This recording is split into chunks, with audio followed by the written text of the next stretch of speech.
ازيكم حبايبي؟ عاملين ايه؟ يا رب تكونوا بخير. اللهم صل وسلم وبارك على افضل الخلق سيدنا محمد عليه افضل الصلاه والسلام. وحشتوني جدا جدا. عايزه اقول لكم ان انا صحيت كده ورحت السوق، جبت حبه طلبات كده من السوق كانوا ناقصني. جبت ايه؟ جبت خس، دول كلهم ب5 جنيه. وجبت خضره محشي عشان النهارده كنت هعمل محشي كرنب، لان انا من كام يوم كده كنت جايبه كرنب من الراجل اللي بيجي قدام البيت، يعني فاداني كرنبيتين، عملت الصغيره وعملت جنبيها بطايه. جوزي قال لي ايه، الكرنبايه اللي قاعده دي لازم تتكرر تاني بقى الاكله دي. قلت له ما عنديش بط، كانت البطايه دي اختي عصيهان يعني، كانت مربياها من الحاجات بتاعتها اللي بتربيها فوق السطوح، يعني ربنا يوسع عليها وعلى الجميع. فقلت له خلاص هبقى اعمل لك بقى عليها حاجه تاني. فالمهم النهارده هنعمل بقى محشي كرنب، وجبت علبه زبادي، كنت عايزه اعمل زبادي للولاد. وجبت حلاوه طحينيه، الطبق اللي شفتوه ده ب15 جنيه. ودي الكرنبايه اللي كنت جايباها قبلها يعني بكام يوم. يعني ايه، كنت خايفه عليها لا تبوظ بصراحه. فقلت بقى اعملها له، عشان بقى عايزها كده بحاجة حلوة. فكنا دابحين ديك كبير يعني، مش ديك صغير كده، لا ديك كبير من فوق السطوح، من انا مربياه يعني فوق السطوح وكده. هتشوفوا دلوقتي معايا كل حاجة في الفيديو. بصوا بقى، هو المرة الأولانية لما أنا عملت الكرنباية فقال لي كنت جبت لي بتنجان، ومفيش حد بياكل البتنجان الأبيض غير أنا وهو. لما بنجيب كيلو بنقعد يومين ناكل فيه. ف فروحت جبت له ايه بقى، يعني انا كنت جايبه الفلفل بقى والخضره وكل الحاجات دي، والباقي قلت خلاص اجيب ايه، بتنجان ابيض ليه هو بس. فكان قطع معايا 7 بتنجانات كده. المهم بقى، وكنت جايبه صابون سائل. بصراحه الصابون السائل لما بجيبه سايب كده بيوفر معايا قوي، لاني اوقات بغسل بيه الارضيه بتاعه المطبخ. بغسل بيه حاجات كتير يعني، وبرضو المواعين برضو. بس قصدي يعني ايه، ما بحبش اجيب صابون غالي، لاني برضو حتى لو غسلت بيه الارض وكده فما تكونش تكلفة غالية عليا. فانا بحب الصابون السايل بصراحة حلو جدا. وجبت نص كيلو رز على الرز اللي كان عندي، قلت ازود عشان خاطر الكرنب ويكون عندي الرز احتياطي. برضو جبت ب5 جنيه فلفل اسود صحيح، ما بحبش اجيب الفلفل الاسود المطحون ابدا، بحس ريحته كده خفيفة وريحته يعني هو لما بيطحن كده اول باول في البيت بتبقى ريحته شديده كده. وزي ما شفتوا كده جايبه برضو فلفل رومي وكده، فهحط البتنجان والفلفل كده في طبق. انا ما كنتش هاكل ليه بتنجان، لاني بصوا يعني انا باكل اكل من اللي بعمله، انا عامله دايت بس باكل الاكل من اللي بعمله في البيت. فحد هيقولي طب ازاي دايت وبتعمل اكل من اللي في البيت؟ وبعدين النظام اللي انا عاملاه مع دكتور، بس هو ايه بيديني نظام وممكن يديني بدايل على الحاجة اللي انا بعملها. كمان انا بقالي فترة عاملة نظام الدايت، فيعني الفترة دي بيدلعني يعني شوية كده. ممكن مثلا لو عايزة محشي اخد عدد صوابع معين، فانا البتنجان كنت اخدت صباع واحد، وخدت ايه كام صباع من محشي الكرنب، فعشان كده مرضتش اجيب بتنجان كتير، وولادي ما بياكلوهوش.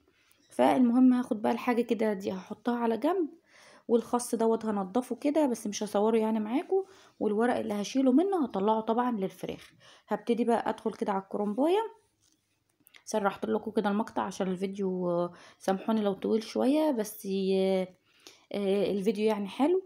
انا عارفه كلكم بتعرفوا تعملوا المحشي، بس طبعا كل واحده ليها تركايه غير التانية، ممكن تشوفي عندي حاجه حلوه، حاجه مختلفه عن حد تاني. المهم مسكت كده الكرنبايه، قطعت الراس بتاعتها من فوق وشلتها كده وفتحتها وضغطت عليها كده من فوق بس مش قوي، عشان الورق بتاعها كله يفرغ ويطلع بمنتهى السهوله. الحركه دي حلوه قوي. لو عندك طبعا حله من الكبيره اللي هي بتاعه الشاورما دي، هتحطي الكرنبايه زي ما هي كده، يعني يا دوب هتشيلي الراس اللي من فوق وتحطيها كلها في الحله. ناس كتير بتعمل كده. لو ما عندكيش هتعملي زي كده. انا طبعا ما عنديش حله كبيره، فشلت كام ورقه من بره وبعد كده خليت بقيها اللي من جوه هحطه مره واحده في الحله، هيسهل عليا. وحطيت هنا حله وحطيت فيها ملح وحطيت فيها كمون صحيح. ده كمون صحيح. اول ما الحله زودتها طبعا ميه، اول ما حله الميه بالكمون والملح دي تغلي هبتدي بقى احط فيها الايه، الكرنب. وبدأت اهو بنص الكرنبايه يعني قلبها كله من جوه. وقطعت في الكب بصل وحطيتها على النار.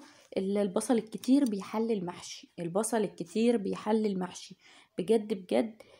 دي من اهم الحاجات اللي لازم تعمليها في المحشي عشان يطلع حلو. البصل الكتير بجد بيخلي المحشي جميل جدا جدا. ما تقولوش بقى احط بصل قليل وكده واكتر الطماطم، لا هو طبعا برضو الطماطم الكتيره بتحليه، بس البصل الكتير برضو بيديه كده طعم حلو قوي. المهم بقى كده ايه، حطيت جنبي مصفى جوه صينيه، وكل الورقه اللي بلاقيها تستوي بطلعها معايا، واديكوا هتشوفوا الورقه بتطلع سليمه وزي الفل، والعين التانية عليها البصل، ايد هنا وايد هنا. عايزه اقول لكم بقى ان الغدوه دي هي كانت غدوه، يعني كان غدا قلب عشاء والله العظيم. انا بادئه بقى آم، كل نشاط، وهخلص واعمل المحشي. كمان كان في ديك، الديك كبير، ديك السن بتاعه كبير، يعني كان هياخد له وقت كبير على النار، فالنور قطع، عشان كده الغدوة بقت عشوة. والله العظيم جه جوزي بقى ولقاني لسه ما خلصتش، والنور قطع، قعد شوية كتار جدا، او يعني والعيال جاعت، واضطريت اقمر عيش بقى واعمل اكل تاني ليهم، والدنيا باظت، كرهت نفسي لغايه ما انا كنت عملت المحشي والله ولفيته، وقلت ايه مش هسويه النهارده هسويه بكره. وبعد كده قلت لا قومي يا بنتي يا نجلاء، قومي يا بنتي يا نجلاء، العيال اتعشموا ان في محشي النهارده، لان ولادي بيحبوا محشي الكرنب جدا. قلت يلا سيبك من الستات اللي بيقولوا انت مش ملزمه ولا ملزمه، لا احنا ملزمين، ملزمين نعمل لاولادنا كل حاجه. اللي عطلني بقى اكتر ان لما النور قطع وانا لسه ما ضربتش الطماطم في الكبه، ودي غلطه يعني. كنت لحقت على طول ضربت الطماطم وخليتها على جنب. فالمهم ايه، الحمد لله بقى كان النور جه، وضربت الطماطم وحطيتها كده على البصله، طبعا الجزء ده ما صورتوش معاكم. وحطيت بقى التوابل بتاعتي كلها كده اهو، بحط طبعا كمون، المحشي بيحب الكمون قوي. حطيت ملح وفلفل اسود وكزبره ناشفه. وديكوا شايفين البوتاجاز في مكان رده، ده مكان ما انا حمرت العيش وعملت بيض مقلي للولاد وسلطه، ويا دوب كده عملت لهم سندوتشات كلوها لانه كانوا جوعوا قوي. المهم خليت كده الطماطم تتسبك، وجبت كده بصلايه مبشوره او مضروبه، وحطيت عليها فلفل اسود وكزبره وملح وبابريكا، دي بابريكا، وقلبتهم كويس. وجبت بقى الديك بتاعنا بقى اللي احنا دبحينه كده بقى من فوق السطوح، طبعا مش انا اللي بدبح، جوزي هو اللي بيدبح. انا بخاف اذبح وبخاف امسك للي بيذبح، ونفسي ابطل العاده دي بس مش عارفه يعني. انا بحس جسمي بيقشعر وعناية بتدمح كده وما بقدرش. فمره مسكت لجوزي وقعدت، يعني تعبت كده وزعلت وكده، فجوزي زعق لي جامد وقال لي لا انت كده بتحرمي الحاجه دي ربنا حللها، فما تقوليش حرام ومش حرام، لان انا قعدت اقول حرام والله حرام ان هو بيتعذب يعني وكده. فزعق لي وقال لي لا ده ربنا حللها، انت بتحرميها ليه، وما ينفعش تقولي على حاجه ربنا محللها كده. فمن ساعتها قلت له خلاص انا مش همسك يعني. فهو قال لي انت فافي خليك على جنب. فالمهم قلت له انت اذبح وانا هنضف. هو ذبحه بقى. الديك ده احنا مربينه يعني فوق السطوح، ديك كبير، فكان هياخد له على البوتاجاز كتير، يعني هو خد ساعة ونص على البوتاجاز. وانا بصراحة ما كنتش عايزة اقطعه، انا كنت عايزاه صحيح كده، عايزة احسسه ان هو زي البطاية اللي انا كنت عاملاها مع حلة المحشي اللي قبلها من كام يوم. آم، البطاية دي والله العظيم انا كنت عاملاها بس ما صورتهاش معاكم. يوم المحشي ما بحبش اصور قوي، ليه ببقى مستعجله وبياخد مني وقت كتير، رغم ان والله ما بتعطلش فيه، بس بحس ان اليوم خلاص بيقف، ما بعرفش اعمل اي حاجه غير حاجه المحشي. وانا بحب اعمل المحشي، بحب اعمل جنبه ورق عنب بتنجان فلفل، في اوقات كنت بعمل ممبار كمان، ما اعملش فراخ ولا اي حاجه، كنت بعمل ايه ممبار. المهم كده حطيت سمنه وحطيت تومه وشوحتها، وبعد ما حمرت نزلت عليها بالطماطم، وبعد كده بقرفه وحبهان وورق لوري وكل التوابل بتاعتي بقى اللي انت بتحبيها، بتاعتك بقى اللي انت بتحبيها كده. وحطيت ايه الديك، حطيت الديك من هنا، ولقيت الحله مش مقضيه، انا قلت بقى هضغط عليه وهيدخل بقى جوه الحله، طبعا لقيته مش مقضي، اضطريت ان انا اجيب الحله التانية اللي كنت سلقه فيها الكرنب. دلقت الميه اللي فيها وغسلتها كويس وجبتها، احط فيها برضو مش مقضيه، طب اعمل ايه يعني، اعمل فيك ايه يعني وانا مش عايزه اقطعه. فقلت خلاص بقى انا ايه انقلهم كده في الحله التانية دي، وضغطت عليه ودخل الحمد لله.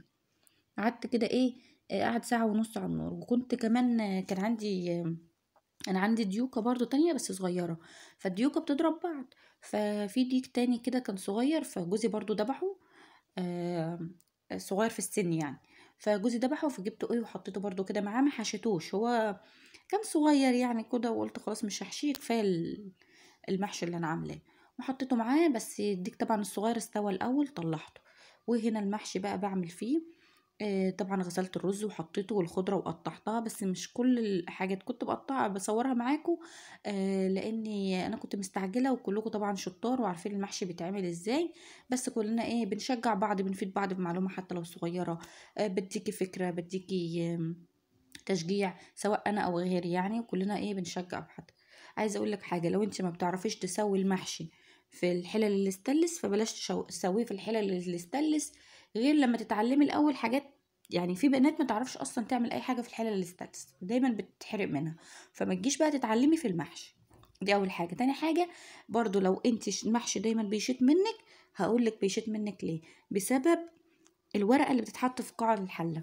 انا عشان خاطر ما بسوي على طول المحشي في الحله الاستانلس، فعارفه لها وعارفه نظامها وكده، فعادي. لكن عايزه اقولك ان الورقه اللي بتتحط في الصينيه دي، في الحله من تحت دي بتتحرق. لكن الاحسن تحطي العصايص اللي بتطلع كده اهو من المحشي، تقطعيها كده رفيع وتحطيها في الحله من تحت، وبعد كده تحطي عليها الصابع، والله العظيم مش هيتحرق منك خالص. لكن لو انت بتحرق منك على طول، هيبقى بسبب الورقه اللي انت الخضره اللي بتحطيها من تحت. زي ما قلت لكم، انا عشان بعرف اسويه يعني الحمد لله في الاستانلس وكده، فما بيتحرقش مني. طيب، وعايز اقولك لو برضو بتحطيها، لما تيجي تاني يوم تسخنيه في الحلة، لو هتسخنيه في نفس الحلة، آه خلي بالك برضو، عشان لو ما اتحرقتش اول يوم ممكن تتحرق تاني يوم. خلي بالك لو انتي من الناس اللي بتحرق منها المحشي وبيشيط على طول. انا بقى ما بيشيطش مني، بس انا بصراحه بحب اوقات كده الاخرانيين دول اسيبهم شويه كده، عشان خاطر انا بحب الملسوعين اللي من تحت. عملت البتنجان والفلفل وحطيت عليهم فلفل حراق، وزقيتهم شوربه من بتاعه الديك، وبعد كده زودتها.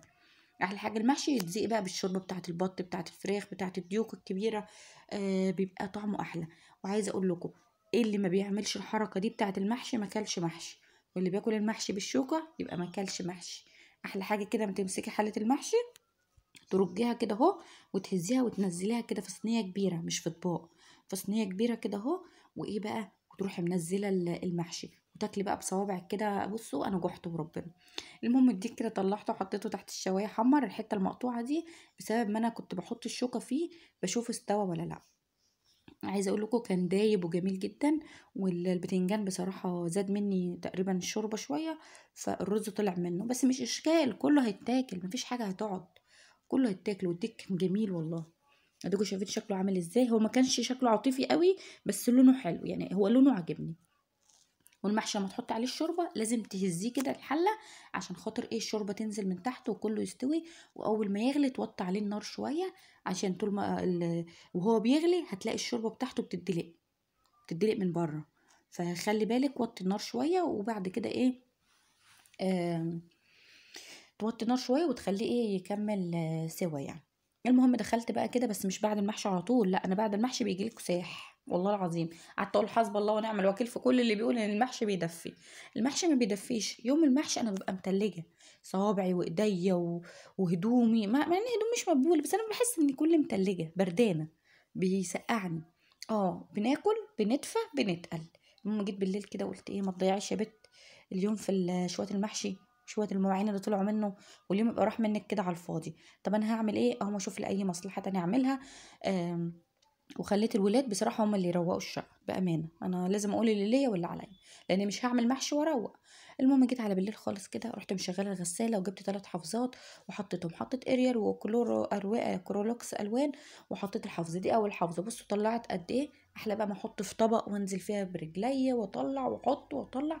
هي في الغساله بتتغسل.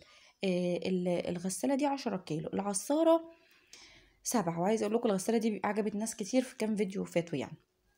المهم عايزه اقول لكم بقى انا بغسل فيهم الحفظات ازاي. طبعا الحفظه بتيجي تحطيها في العصاره صغيره، فبعمل بحط الطرف الاولاني بتاع الحفظه وبدخل كله بقى عليها، وبيجي الطرف الاخير بخليه بقى يعني اللي هو مش بخلي الطرف طالع لفوق، اللي هو بقى شايفين انا بعمل ازاي من الجناب. ايوه بكبسه كده، ما خليش طرف منها باين، وببتدي بقى اعصر. هو المفروض احط الشبكه بتاعتها من فوق، بس عشان خاطر مش مفيش مكان تاني.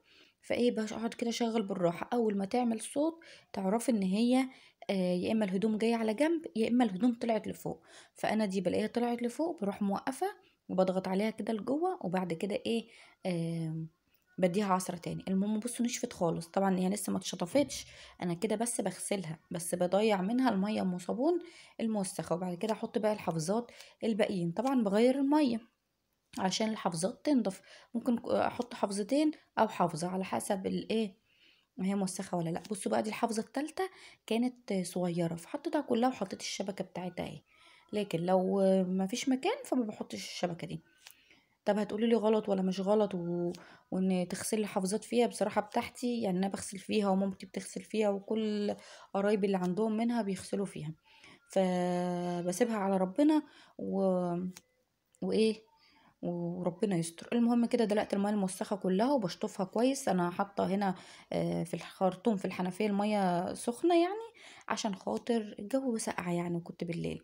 فاي حاجه كده بتكون في الحله من جوه بشيلها، وايه بنضف كده وبحط ميه جديده تاني عشان اشطفهم. ونفس الحكايه ببتدي بقى ايه اعصر.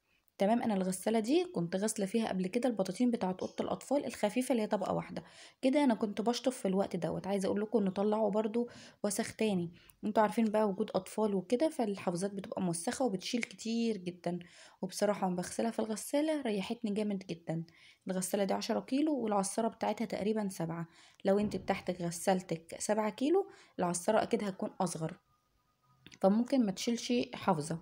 ف ممكن بقى يعني تغسليها وتشطفيها فيها وتعصري بره، لان اكيد مش هتشيل الحافظه، والحافظات تقيله. عندي الحافظه بتاعه الانتريه ما بتتغسلش فيها، بتبقى كبيرة. اللي في الصالة في الركنة حلوة بصراحة. كده بقى كنت خلصت معاكم فيديو النهاردة. يا ريت لو فيديو بتاعي عجبكم، يا ريت ما تنسوش اللايك والاشتراك في القناة. هنا بعد ما شطفتها خلاص وخلصت، لازم اديها كده لفة عشان لو جواها مية ولا حاجة تنزل منها عشان ما تصديش. يا رب فيديو النهاردة يعجبكم. السلام عليكم ورحمة الله وبركاته.